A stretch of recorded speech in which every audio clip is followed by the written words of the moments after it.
to better practices. The other thing is that there's so many different frameworks that you can be, it's okay to be confused by it. I know that some of our stakeholders, including Treasury here in New South Wales and so forth, are saying, well, how are you going to measure this? How are you going to measure performance and report on it? There's a number of frameworks. I particularly got deeply involved with the United Nations Global Compact, the Global Reporting Initiative, way back in 2010 when we actually signed a global compact agreement, and CPA actually adopted, would you believe? This is evidence, I guess. In 2010, CPA, and I quote on the screens, you'll see it, actually adopted the GRI initiative. And of course, where to from there? Well, you'll see also that things like the Global Reporting Initiative are actually really quite easy to implement. These are not hard. If you're a small charity, a small organisation, you can easily adopt some of the elements that are going to be very powerful to explain who your organisation is, what its purpose is, and that's extremely important in the not-for-profit sector, to explain and always reevaluate what your organisation stands for. As Eric Davis, one of my colleagues who's been supporting me with the ARA for many years, says, it's almost more important in not-for-profits to win the hearts first and then win the minds. And as my treasurer keeps reminding me, win the wallets, particularly if it does rely on donations, or even if it's dependent upon government grants. That's something that's very important to me as a director in, say, primary and community care services, which is an NDIS provider, but also aged care. So these things are absolutely essential. The short introduction to GSI standards, it's a really easy to download PDF. And even if you're not a CPA or chartered or government institute member, student studying at university, you'll find that this is really easy to follow. And it relies on things like data analytics, powerful ways to explain things. We don't want to complicate our message. We want to explain who we are, why we exist, and some of the important principles. Why do it? Why bother investing in better reporting? Why bother going to and challenging your own organisation and saying, we should be investing in this? And I had this debate with the CEO at the time of Lifesaving Australia. Why should they, as one of the largest volunteering organisations, spend, and we were talking probably $5,000 to $10,000 at the time, why should they make that investment? That could be seen as a waste of money. Let me assure you, these are some of the reasons that I've spoken to many CEOs and directors over the years as to why you should be investing in better reporting.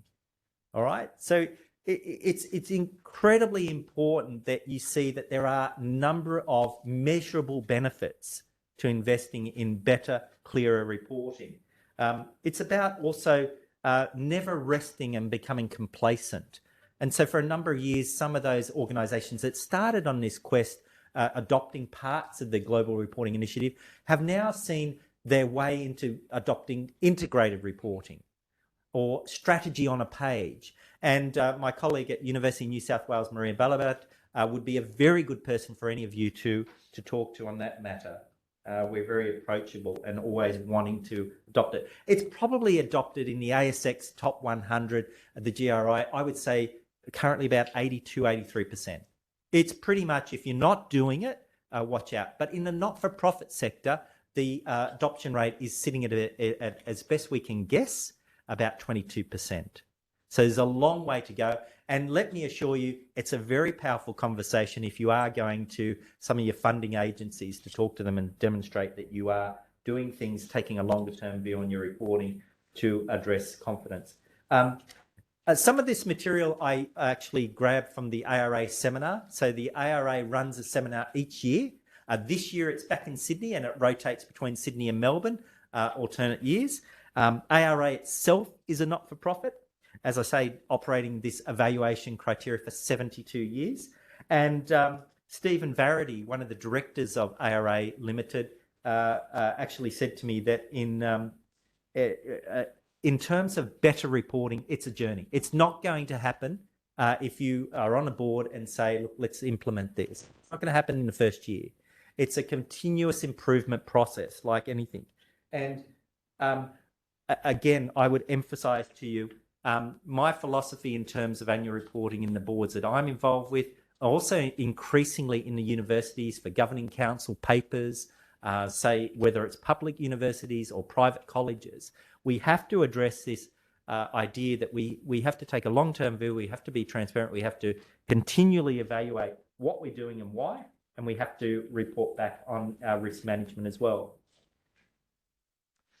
So let me just make a few quick remarks, and Hendrik, please flag to me if we're under any time constraints, but I've got probably about 7 or 8 minutes to go, if that's okay with you.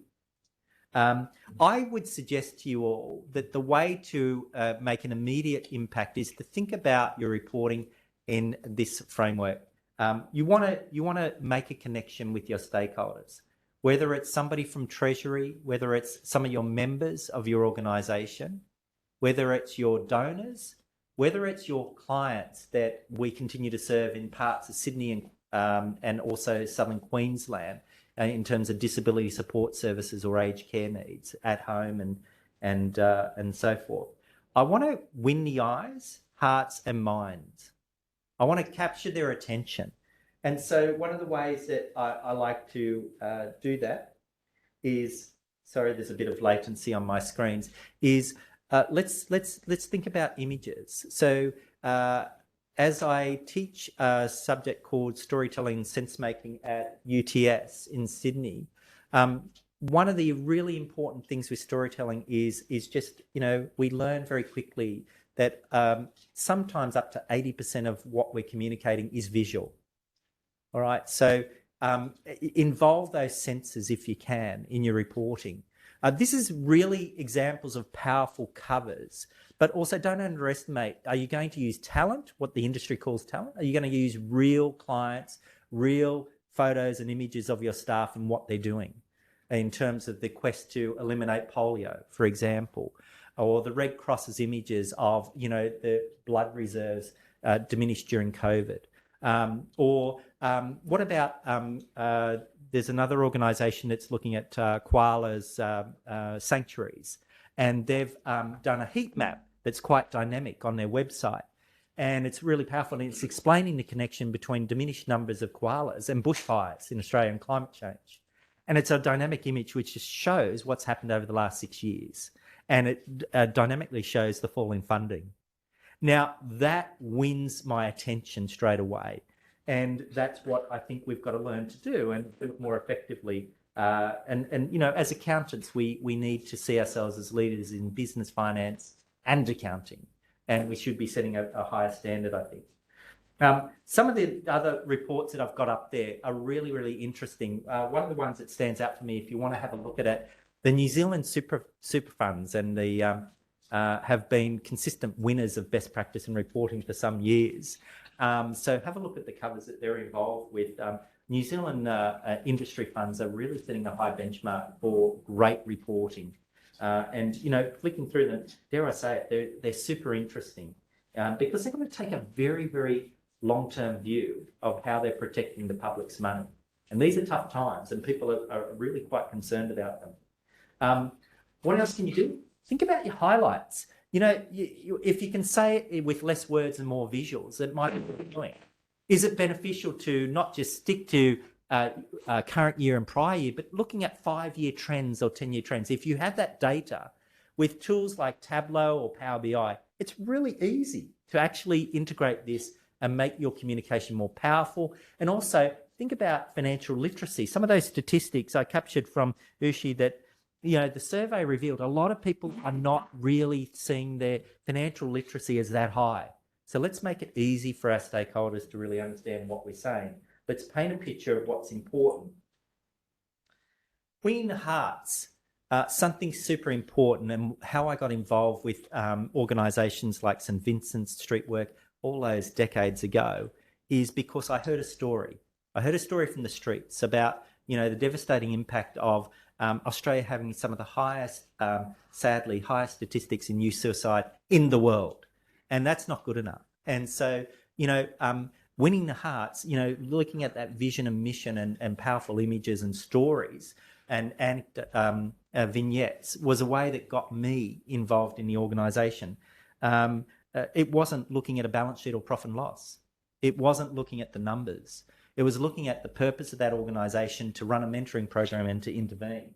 It was looking at St Vincent's making an impact in terms of many of the clients that couldn't afford to enjoy retirement after a lifetime of working hard. And these are really important issues that I take into each of my board meetings these days.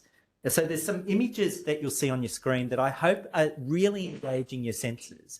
And there's some excellent reports. And to make it easy, there's just far too many to cover in this short update for you today. I would suggest that you just go to the ARA website and look up the gold standard reports. Download the ones that take your interest. Have a look through them and see what they're trying to communicate and how well they're doing it. Engaging the mind. On audit and risk committees particularly, I'm really deeply interested in how do we create a risk culture. I've got a colleague in the room that knows a lot more about this, our Chief Risk Officer, Peter McGee, who's also a moderator. And I won't put you on the spot to make a comment, Peter, but other than to say for the last decade, Peter's been a great moderator. And what I think he does is he processes the information that's been discussed, that's been reported, and he has this ability to ask great follow-up questions, to really take you deeper into what this means. So, for example, if your report is not thinking about things like supply chain management, thinking about global pandemics, is your disaster recovery or business continuity plan or recovery from a major incident ready to go, an update, then I would say to you that you're planning on failing at the moment with some of those things. So you've got to be thinking holistically about some of these topics. Also, just to conclude, and this is my final slide before I hand over to you, Hendrik, I would suggest to you that you need to also think about some of the ways that you're communicating complex changes. For example, adoption of new reporting standards around income, leases, stranded assets. Some of these things are really, really big issues for not-for-profits at the moment. And my colleagues that work with Jeff Reedy would be well aware that I think our insolvency experts are going to be quite busy. I think that COVID's thrown some spanners. It might have been quiet the last few years with a lot of us trying to just get through it. I know the Australian Tax Office has been very lenient. I think those days are probably gone. And I think that we're going to see some stress in the system and so forth. So for those reasons, I think it's even more important that we go back to basics: liquidity, cash flow, money in the bank, term deposits, exposure to stocks, property investments. These are going to be crucial elements that I know that I'm already seeing more frequency, more cadence in audit and risk committees to evaluate this. Why not get on the front foot and start to invest in lead indicators in your reporting? I might stop the presentation there if I can. And Hendrik, I'd like to hand over to you for public sector. Thank you. Oh, thank you. Thanks, Andrew. What a comprehensive presentations. In the next 10 minutes, I'm going to talk more about the public sector view. I know Dr. Ushi has talked about the principles of it from not-for-profit, and Andrew has talked about the directors from the director's point of view, as well as not-for-profit. I'm going to now share my screen and talk about the public sector view. By the way, in the last 10 minutes, we will have opportunities for Q&A. So people that are joining online, if you want to start punching your questions on chat, feel free to do so. We'll moderate that in the last 10 minutes. People in the room, feel free to jot down. There will be opportunities for questions at the end of our session today. So in the public sector, I use the source from New South Wales Audit Office of New South Wales, their better practice guide. And I think fully disclosures, I actually started my career in finance as the graduate for Audit Office of New South Wales. And since then, I've moved from the dark side to the bright side. Now, I know several auditors friends in the room. I'm not going to say audit is the dark side.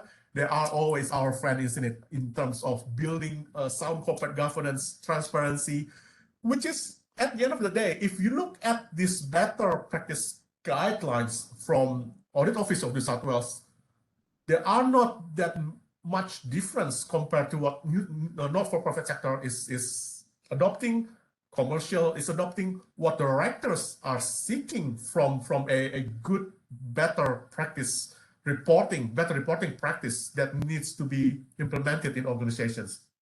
Starting, from objectives are clear and measurable into discussing the strategies, risks, and other external factors. These are actually pretty much in line of what Dr. Ushi and Andrew have presented to us. There are probably no differences because at the end of the day, transparency and sound corporate governance are very, very important. You can call it TBL, GRI, as Andrew mentioned, and sadly, I actually know what TBL is, or TBL was. Disclosing my age there, I'm not that young anymore. I'm growing old. But ESG, I'm going to ask Andrew in the Q&A later on. What is ESG? I haven't heard of that term, so I'm not that old. I'm not as old as Andrew. Sorry, Andrew. But at the end of the day, better reporting practices is it. We want to promote transparency, sound corporate governance, getting our message from the organization across to the key stakeholders as well as the public. Now, Andrew kind of touched on NFP's motivations somewhat could be appealing for the funding and things like that. From public sector, I think the key difference is more around what is the purpose of an agency, why an agency is created, and that's probably the underlying principles of the better reporting guidelines in public sector, especially in New South Wales public sector. So in the next 8 minutes, I'm going to go through one by one of the principles, and I'm actually disclosing as well. I'm also a member of ARA. I'm also a passionate individuals in terms of good reporting. I know Andrew is on the board. I'm one of the coordinators in the awards committee, and I know Dr. Ushi is a great recent additions to our troops of adjudicators. So disclosures, I'm also taking some of examples from ARA, and whilst I'm going to talk more into the details of each point, I'm going to link it to an example that I've seen when I'm doing my role as coordinator with ARA, good examples that I can share with all of us today. So in terms of objectives, need to be clear and measurable. There's no surprises really. Everyone knows these SMART goals. We have to be specific. It has to be measurable. Has to be timely, and all. From public sector perspective, we need to define the impacts to either the environment, depending of your cluster, environment, or the economy. We do have legislative requirements, especially for a typical or a specialized entity or organizations, a statement of the manner and purpose of which the agency was established. And this is a requirement to be put as a better reporting practice as well. And of course, then the aims, the objectives, the vision and mission statements. And I think Andrew kind of touched on this as well. And Andrew kind of split it between the eyes, the heart, and the mind. It needs to be clear, the vision and the mission statement, where the organization is going. In simpler terms, is where are you going? Where is the organization going? I'm using an example of Logan City Council annual report. All the examples that I'm using are public informations. You can actually assess them through their website as well, or as Andrew suggested, visit the ARA website, araawards.com.au. There are a lot of examples in those website in the website as well. In terms of vision, mission, Logan City Council, what are their vision, mission? It's quite simple, stated. They want to become an innovative, dynamic city of the future. So it's also appealing to the eyes, as Andrew put it in his presentations. From the cover, we know that's Logan City. It's a local council annual report, and we know where that council is going to. So this is some of the, the key things that we are looking when we look at a better reporting practice, when we want to have a good report. The next item is focusing on the results and the outcomes. When we present the report, it shouldn't just be the activities, but we want results, outcomes, and link that outcomes directly to the objectives and how that then impact to the community and relates to your vision, mission, goals, target. An example that I choose is West Farmers, is how are you going to get there? Focusing on that measurements. So kind of the summary in here with West Farmers, they have a clear primary objectives and how that link to their shareholders, stakeholders, and build it that way. The third aspect is discussing that results against expectations. Actual versus target. Management accountants, probably your day job. You have your financial actuals results, your budgets, how the actuals traveling against your budget, and explaining that variance analysis.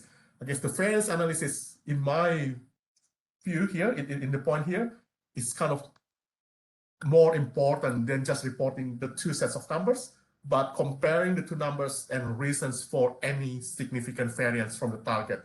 Or for us accountants, actuals versus budget, of course, then the variance, the difference between actuals and budgets, and why that occur. More importantly, though, the actions taken or planned actions to address variances, especially the ones that are not wanted, the unfavorable variances. In a simpler language, how far did you get? How far did you get? An example is, a performance summary. You have your products. What's the initiative? What's your measure of success? And then explain that as well as the variance analysis, kind of in simpler term, the language. The next dot point from the audit office guidelines is it needs to be complete and informative. So it covers all key functions and programs of the agency. So if you look at the ARA website, this is also one of the key factors that we look at when we adjudicate, when we judge a report, whether it's according to the standard or not. It needs to give explanations. It needs to give a coverage of what the organization is doing, performing throughout the year. If it's an annual report, of course, or if it's another report, then suit to the purpose of that report. Complete and informative.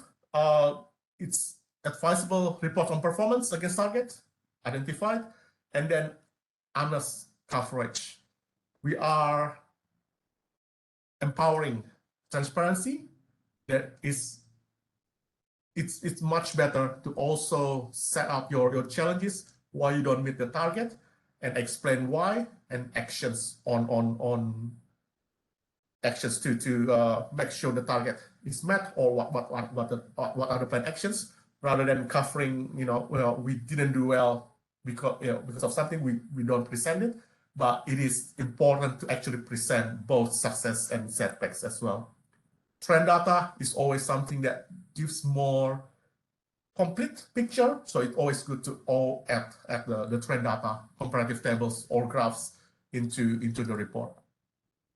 Explaining changes over time as well. Consistent, sufficient information to compare results from year to year.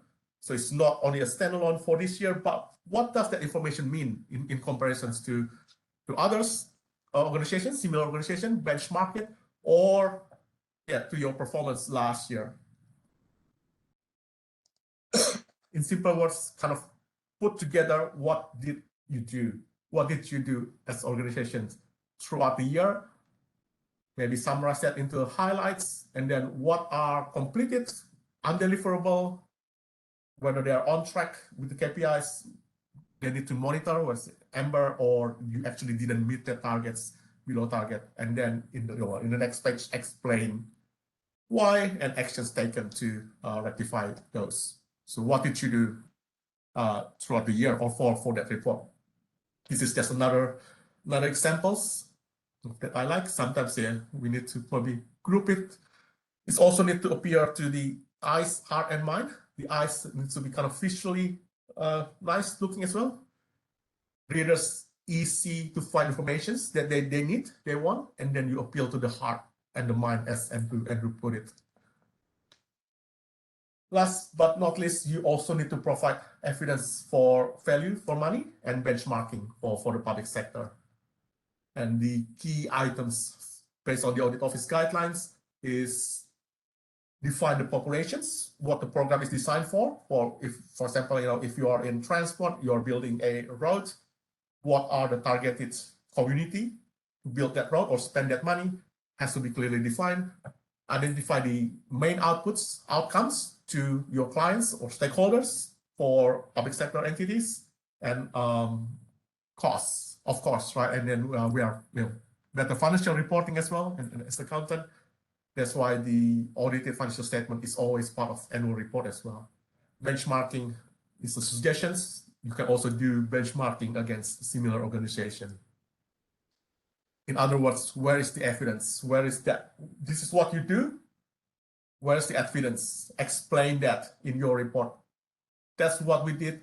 This is how we did it. These are the evidence. So, kind of trend reports, tables comparing the different financial year. That is a good way to present that evidence. You can also do it text-based with some graphs, kind of photos of what actually happening in your organizations. That's always good to add into your report. The last element in the audit office guidelines is the strategic risks and external factors. And from ARA perspective, governance is one of the key points that we look at as well when we adjudicate reports. Where is the organizations, where is their future directions, strategic, whether risks are properly identified and documented and presented in the report. This is always good. In audit office terms, this report on the effectiveness of risk management and internal control as well, which is a key element that we also look at based on ARA principles. So, sorry, a bit rushing a little bit throughout the points, but that are the key points that we look at from public sector perspective, which I thought at the end of the day, it's very similar, very similar to commercial or even not for profit, and as well as from the IICD, from the director's point of view. I'll stop sharing at this point. And in the last 10 minutes, I think we're going to utilize the time to invite people if they have any questions, comments, or suggestions. If you are online, feel free if you want to type in chat, or if you want to just raise your hand, Hi, Hendrik. We actually have Stella from our Chats with Discussion group in the room, and she's been monitoring the chats during the presentation. Stella, do we have any questions for Dr. Ushi or Hendrik or myself? Not at this stage? All right. But in the room, we have a hand up. So, all right. Yeah, I've got a question for each of you.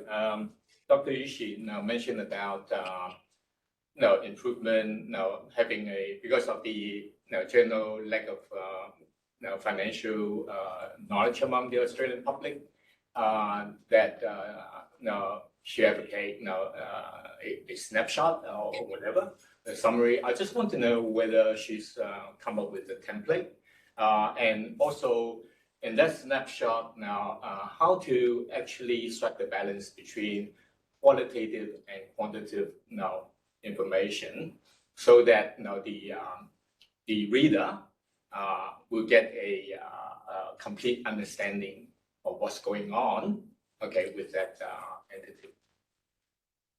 Okay, so thank you for your question. I've just stopped by my video because to make sure you can hear me properly. Okay, fantastic question. I do not have a template for a snapshot, but I can make one if someone wants one. It's just about my suggestion is always to have like a graph of your revenue, because they have very specific items we want in terms of revenue, in terms of expenses, and then you could have like a little table just to provide information like dollar values of the other financial information items we are after. That could take about half of the page, so you don't want it to be too much information, because if the public struggle to understand or to make sense of financial information, you want to keep it as simple as you can. And with the narrative side or the non-financial side, it's a good idea to include a few pictures or just a few stories or just something really brief in the second half of the same page. So that way you get to provide like a snapshot of where the financials are for that year, and also what the social impact is. And it's always a great idea to at the bottom, to provide links to your different reports. So okay, you get to see everything in a flyer format, and you want more information, that's where you go for it. Yeah, I was just thinking about the Australian National Charities Commission. On the website, now they actually have a register of all charities. That's and right. then they provide a so-called financial extract, financial summary of that charitable organization for the past year or so. That certainly meets a minimum standard. Can I add, Ushi, I know that your answer made a lot of sense to me, and your offer to create a template is very good. Can I add to that question as well? That's partly what I would say is some of the gold standard reports in, say, housing, social housing that I evaluated this year. And Ushi, I know that you're involved as well, but I find that if you have a look at some of the things that Bridge Housing is doing, absolutely excellent in terms of synthesizing really critical information. And the second thing I would say is the integrated reports, particularly in mutual banks that are emerging, that started in Victoria. That is absolutely fantastic because it's a nice balance, that word balance, of getting qualitative and quantitative information into a couple of pages. And by reading those, I've got a really good idea of what that organisation's purpose is, how they've performed, how they're managing current risks and emerging risks, and also what their culture is. What do they stand for? I think those are the other things that I would add. I think that your minimum standard, sure, ACNC, and plus some of the key ratios that I talked about it before are very useful. The other thought that comes to my mind is that I really like what some of the companies are doing in aged care at the moment to try and address Royal Commission and lack of community trust since those findings. So a leading example of fuller reporting, but also starts off concisely in their first few pages, is St Vincent's, Queensland. If you have a look at that annual report, that's interestingly one of the largest providers of aged care in the country. That's a really good example of concise and balanced reporting. Ushi, did you want to add to that? And we have a hand up in the room as well, just acknowledging. I just want to add to that. With the ACNC, it was something that happened after I did a presentation to them about a snapshot document. And that was about 3-ish years ago. So I did go to Melbourne and present to the executive team. And that's when they thought, okay, they do have all this information. All they have to do is use a spreadsheet and, present them differently. And it was great to see they had this on their website. So like you mentioned, that was the bare minimum. So the ACNC does collect information, but like we know, they don't always get every single information they want.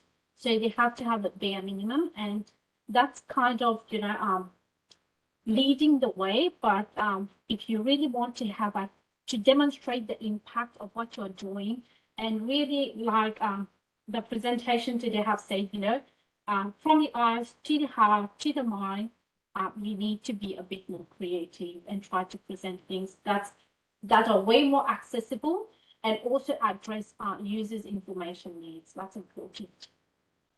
Okay, we have another question in the Sydney office. Yes. Hi, Ushi. This simplified presentation, is this like an adjunct to your, formal reporting and detailed reporting, like something they've got to do in addition, right? Yeah, okay. I do understand when you say it's an in addition, but what I always say is most of your reporting or your financial information would be in a software or on a spreadsheet or something where you can easily just spit out a graph from it, rather than go and do extra work, because I do understand the sector has got maybe not the large ones, but medium and small size one. We do have limited resources. We rely a lot on volunteers. So I do think you can use existing information just to produce that document rather than try to reinvent the wheel, I would say. Is that okay? Yep, no follow. No problem, Andrew. Can I go to an online question now, and I'll hand over. So we received a question from David online. It mentioned that he finds a lot of discussion on non-financial performance of NFPs, including the public sector and activities, and not on outcomes. For example, it does not seem common for education departments to refer to the international education standards, despite the extra billions of dollars spent over the last few years and declining Australian results. So what do you see as initiative to improve the reporting of outcomes? Great question. Ushi, would you Ushi and Hendrik, I've got a few ideas on this, but I'll give you both the first opportunity to respond. I think I'll let Andrew go with this one, and then Okay. Okay. All right. Well, look. Let me wrap into my answer. Partly, Hendrik, your question. I think that sustainability reporting is very much focused on outcomes reporting, and if you're not familiar with it, as Hendrik was saying, it's really emerging. It's something that the ARA board is taking on quite seriously. So it does have a huge international following, but it's only been running really in operations for the last, I would say, the last 14 months maximum. So it's really new and current. It builds off the GRI, but it also is in partnership with many organisations like microfinance and the IMF. So it is global. Secondly, I would say that our experiments at St Vincent's, disability services, street work, in terms of social return on investment, for example. So was our attempt to really try and measure outcomes and results from, things like a mentoring program, and really trying to nail down how long that gestation period takes to get some return.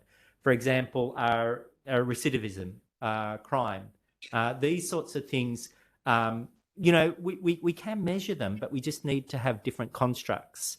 And I would suggest to you that those are incredibly important if I'm looking at breaking a cycle of violence or criminal behaviour, to be able to say that I've got a framework here and I've been using it and reporting on it consistently, and adjusting some of those metrics and making sure that your assumptions are transparent.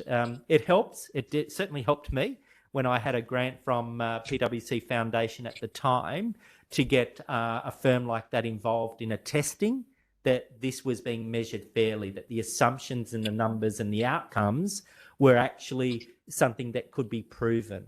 And so this is the big trick with outcomes reporting. If you say that you're going green in your produce and outcomes, how do you evidence that? And so right now at university, there's a huge amount of undergrads and postgrads that are studying not civil engineering, but environmental engineering. They're going to be I see that as an opportunity for CPA, chartered accountants, etc., to team up and to start to say, we need to define how we're going to measure things like this and get away from any skepticism like greenwash, which is incredibly huge risk at the moment with, these products are, producing fresh air, etc., or hybrid cars, etc. There's going to be some big class actions, I can tell you, coming our way in the near future around what is good, what is sustainable. So the Sustainability Accounting Standards Board, if you're not familiar with it, it's quite accessible. The information's there. There is some cost to it, a bit like Standards Australia and ISO's accreditation. There is cost, but as I can say from working in aged care sector, you have to do it. You have to do it. It's your license to operate in the industry. So you've got to take a long-term view with some of these things. Oh, thank you, Andrew. That's a very comprehensive response. And thank you, David, for the question as well. And David Gilchrist also commented, yeah, there's also additional issue of outcomes reporting when outcomes might take more than one financial year. Yes, yep. And I think in terms of initiative, I like what Andrew mentioned. I think CPA, CA, we can partner up and do more initiative, increase that awareness of the significant importance of outcomes reporting as opposed to just reporting on activities. Now, I'm mindful of time. We actually have been 4 minutes over. Is there one last burning question from anyone online or in the room? None online. None online, one in the room. Okay, let's do maybe one last question. So I'm mindful of the time as well. No, personal interest now in terms of transparency, consistency, or whatnot. How do the panel find the standard of COVID-19 disclosure in the NFP and public sector over the last 2 years? Would you be able to repeat that question, Andrew? Sorry, I actually missed one of the words there too. What's the question? How do we? How do the non-profit reporting sector disclose the COVID-19? Great question. Okay, how do the not-for-profit and public sectors disclose COVID-19? Happy to have a quick comment on that. But Ushi, Hendrik, first right to reply. Yep, COVID-19, of course, is a major impact to organizations in the past 2 years. In the better reporting practices that I've seen, COVID-19 coverage have actually been very, very good in terms of they put in what kind of impacting their activities and then outcomes and how they relate one to another. COVID-19, of course, is a unique one, but from time to time, we will have that disruptions into our activities. And it's always good to be transparent and disclose the full impact and strategies risk to the organizations in terms of understanding the situations and overcome those. Ushi, anything to add? Yeah, and I think what was very interesting is many organizations took the initiative to not just report about COVID-19 on their overall outcome or /outputs, but they also took the initiative of reporting about how they've adjusted, the activities during the period of COVID-19, how they have looked after the staff members. It was just fantastic to see how they were just reporting so much, because I think they were doing so much, and we kind of all learned so many new things about it.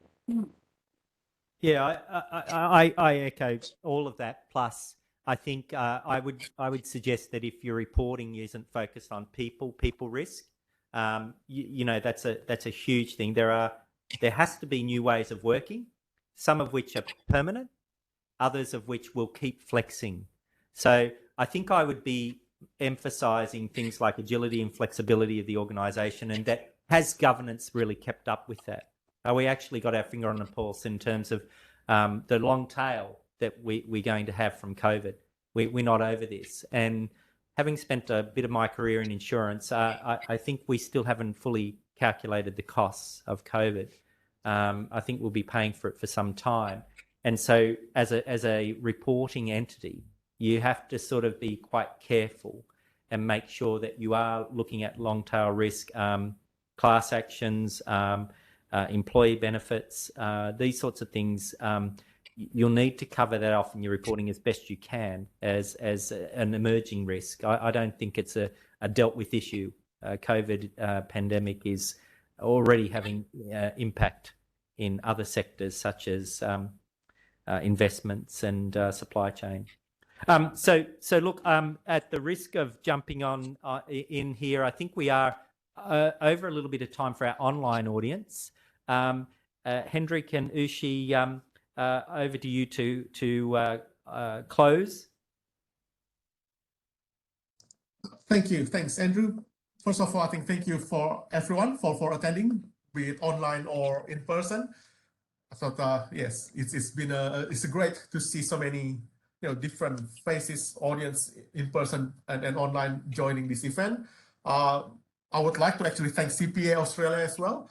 We were not sure how it will work. Some presenters online, some in the office, but I think it works okay today.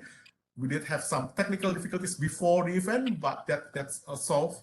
And thank you, CPA Australia, for doing that.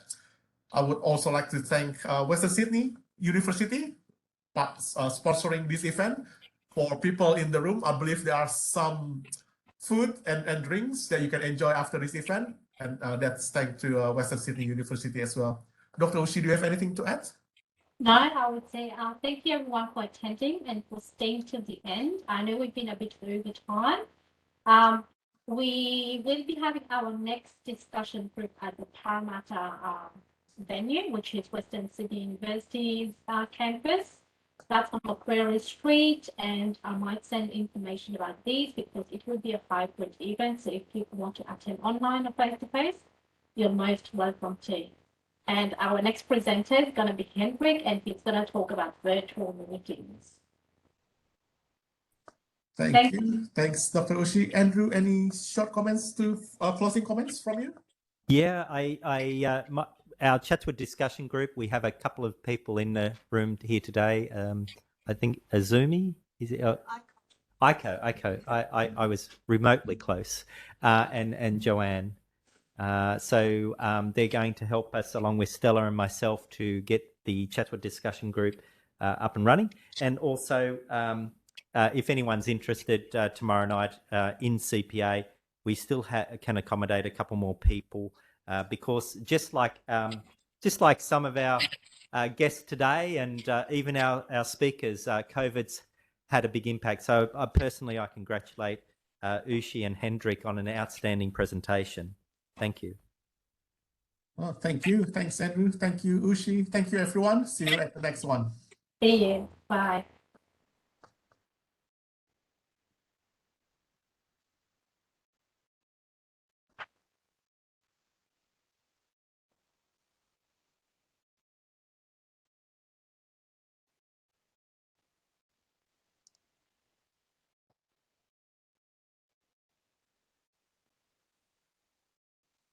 All right. Thank you, Ushi. I think that works okay.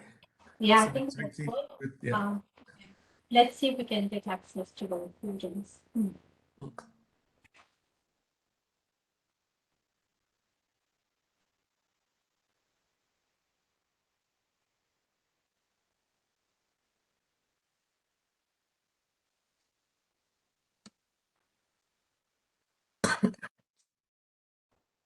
Okay. I think, yeah, I'm going to sign off as well.